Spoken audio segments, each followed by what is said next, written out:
Recently, Josh and I came across a TikTok where a guy covered his hair in raw aloe. Now this guy had about the prettiest hair I've ever seen. I will tag him below. We decided to take a page out of his book and try it out. This was my first time working with one of these massive aloe leaves, and cutting it apart was just as satisfying as all the videos make it look. This part was really difficult. Those edges are prickly, and the sliminess of the gel inside, or whatever that is, makes it really hard to hold on to. The video we watched, he hand whisked it, but I just threw it in the Ninja. It was way faster.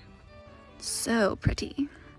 Then I brushed out Josh's hair and smothered it in aloe, just completely covered his hair. Couples who hair care together stay together. After I wrapped his hair up in a nice little bun, I started on my hair.